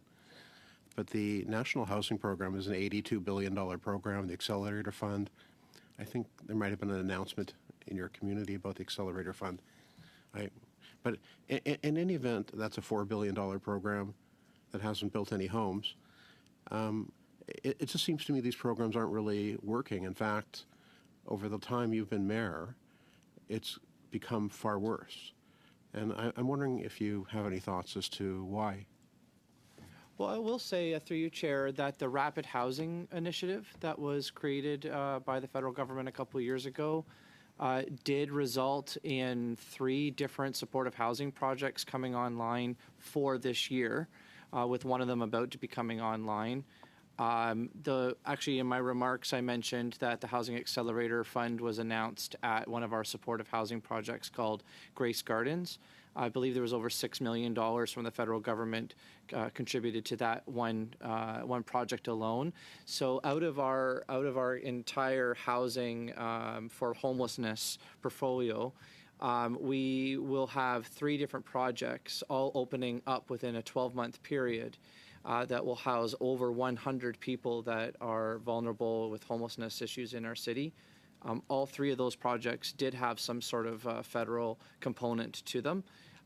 In specific, though, to the Housing Accelerator Fund that was announced in Guelph, but we have not heard the outcomes of yet.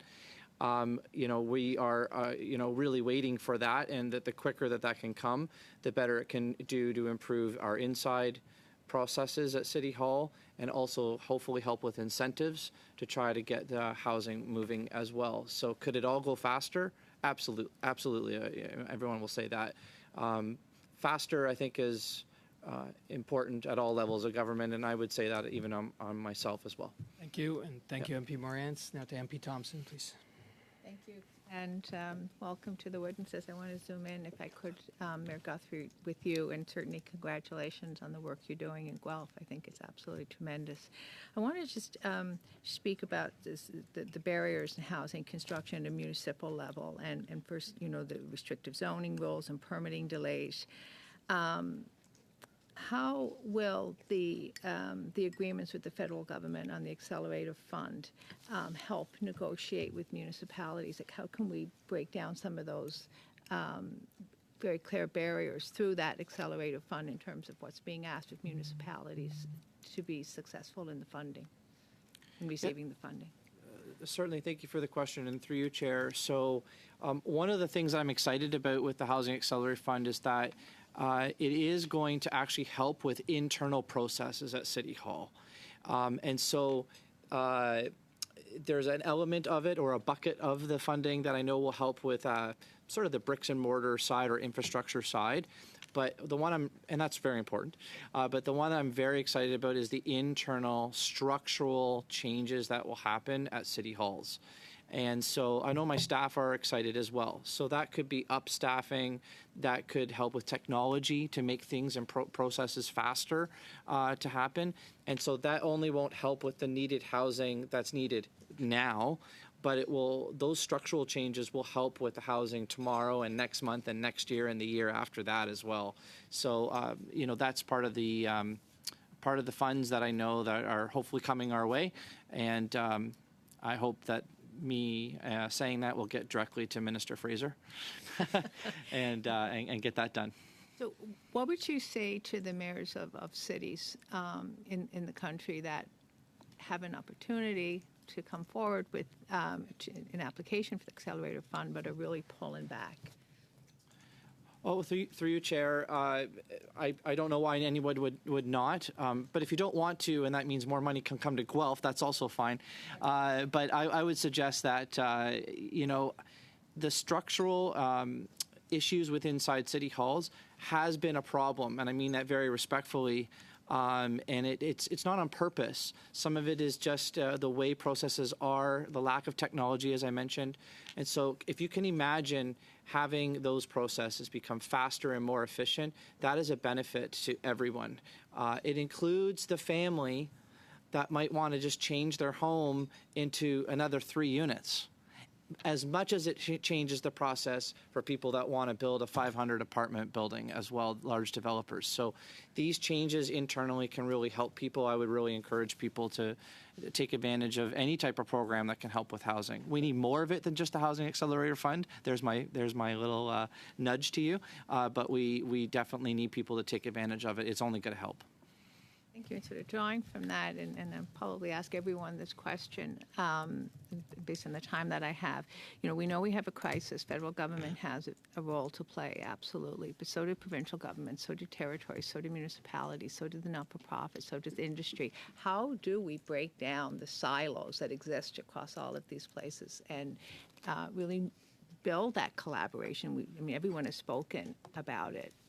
but I'm finding it incredibly challenging finding examples of places that truly have been able to bring all stakeholders to a table and say, we understand, we've quantified our problem, and this is how we're going to come together and really across the continuum address the problem. In a 15-second answer is what I need. Yeah. Thank you. Through you, Chair. I will just say ditto to what Michael said. It's about looking to the federal government for leadership to bring people together and to get it done, but not to repeat the get it done stuff that we already know needs to happen, and just set the rules and get it done, because we're all ready to go, including the private sector, nonprofit sector, and government levels. Thank you, and thank you, MP Thompson. And now to MP Sainte-Marie, please. Oui, merci. Thank you. I totally agree with you, Mr. Mayor. Very interesting. My question is for Mr. Book. I think you are proposing that we increase the ceiling for the RAP. So what are your proposals? And how do we make sure that we increase access to first-time home buyers? And how can it translate to, without it being reflected in an increase in the prices? Thank you very much. I think that the limits have already increased. Now we have several programs, but interest rates are so high. Properties, the prices for properties throughout the country are high, so it's very difficult. Something that I mentioned was innovation in financing. It's true that banks have lots of regulations in Canada and are not necessarily motivated to offer mortgages and programs that are innovative. So I think there's an opportunity here for the government to have discussions with the banks. This could be one of our proposals, a proposal for the round table, so that ideas can be shared. The banks could be present to share their own ideas on innovation in financing. Thank you very much. Thank you, Mr. Chair. MP Sainte-Marie, and now we're going to actually our last questioner for these witnesses before we get back to MP Hallen's motion, and it's MP Blakey, please. Merci beaucoup. Et Monsieur Dufort, nous...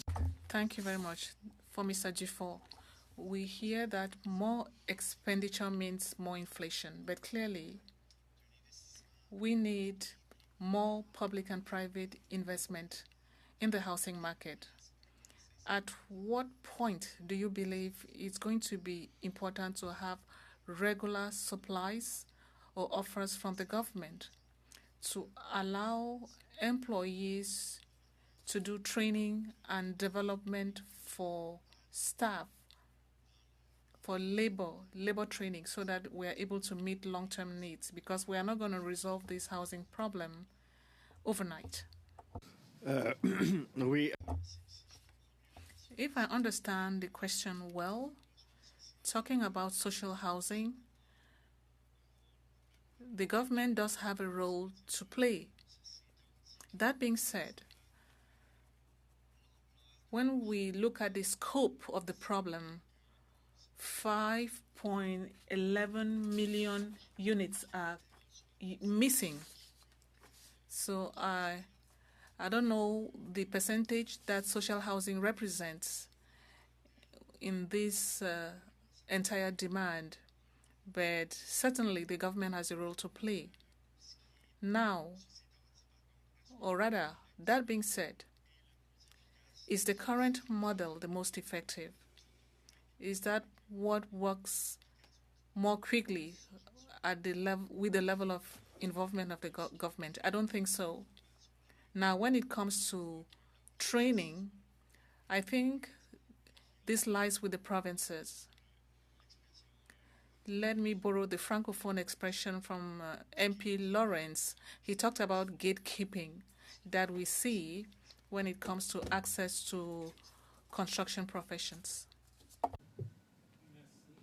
MP Blakey, and listen, let us thank these just expert witnesses. We thank you for your testimony for this housing study. It's really been incredible, enlightening, and you're really where the rubber meets the road, right? Finding out what is happening in the housing market and how we can find solutions to having more housing and to being able to have Canadians be alleviated of this pressure that they have on them right now. So thank you very much, witnesses, for appearing before our committee. We appreciate it. And now, thank you. Just as the witnesses are leaving, members, so now we're getting back to MP Halland's motion, and I had MP Sainte-Marie and then MP Blakey that wanted to speak to this. Yeah. Oui, merci, Monsieur le Président. Thank you, Mr. Chair. I'll be voting in favor of Mr. Halland's motion. I understand the need for HSBC to want to sell its activities in Canada. My party are aware of that need. As we know, the Canadian banking sector has a balance involving a number of giants who are almost at the same level. The fact that it's one of the major banks that wants to buy HSBC is a cause for concern, because this is one step towards an imbalance in the banking sector. I am concerned about that, considering that the Royal Bank is the biggest bank. Furthermore, HSBC had more or higher environmental policies. So the purchase or this measure could reduce commitments when it comes to the environment and climate change. And this is another cause for concern. There's something else that I want to raise, which I think is very important. Now we have Bill C-56 being discussed in the House. The second part of that bill has to do with giving more power to the Competition Bureau so that they could assess transactions. When that assessment was done for that measure to take place, this was done by a bureau that did not really have a lot of powers. That's something we've seen over the past few years. So I think that this is something that there's something that could reassure us. We could ask the Competition Bureau to reassess this transaction once C-56 is adopted and once we have a more effective Competition Bureau. Of course, ideally we'll have our own financial institutions to deal with such things. But that being said, that is why, in broad strokes, I'll be supporting my colleague's motion. Thank you. Thank you.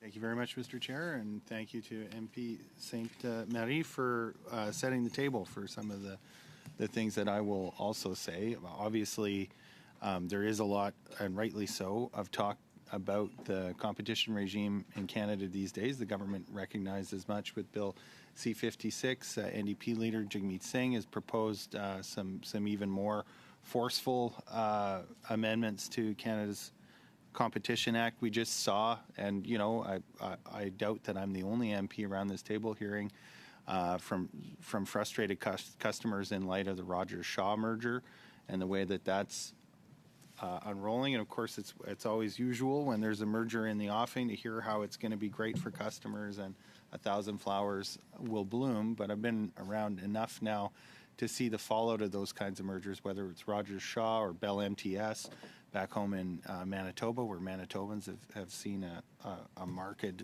lack of or deterioration in service, shall I say. And so it should be no surprise. I remember talking about bank mergers for the first time around 1998 with my father, who was a New Democrat MP at the time, and opposing the bank mergers of those days. So I'm glad to see we're in more mixed political company these days in terms of our opposition to those mergers and welcome all those folks to the party. I think it's also worth mentioning that HSBC has been compared to other large banks, so an important caveat, Mr. Chair, but has been a more pioneering in the green finance space that this committee has been looking at and has a more diversified portfolio. RBC is one of the biggest Canadian bank investors in the fossil fuel sector. They're, with the exception of the federal government, the most exposed on the TMX pipeline. And I think it would be tragic to see a financial institution that seems to be making an effort to diversify its portfolio and provide capital for the new energy economy that's coming out get swallowed up by a larger bank that has shown a decided lack of interest in pursuing financing for these kinds of projects that are going to be the basis of a lot of good union-paying jobs for Canadians into the future. So there's a lot to consider here, but I think when you do consider the facts that are already available, it's clear that this is a merger that should not proceed, and that's why I'll be happy to vote for the motion presently. Thank you, MP Blakey.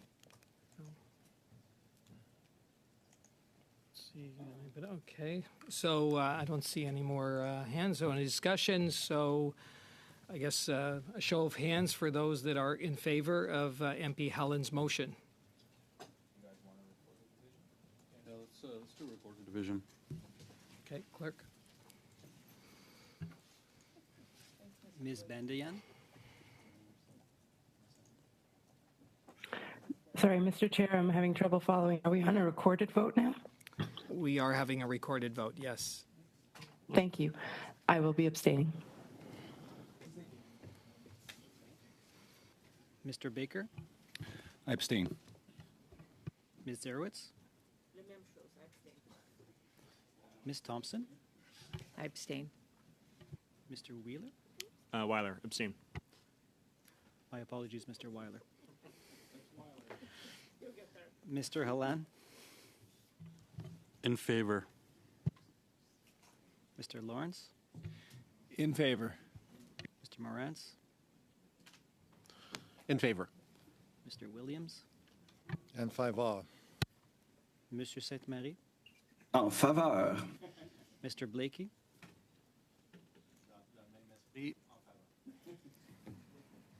Yeas pour 6, nays contre 0, 0. And yeah, that's it. All right, members, shall we adjourn? Okay, we're adjourned.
Thank you.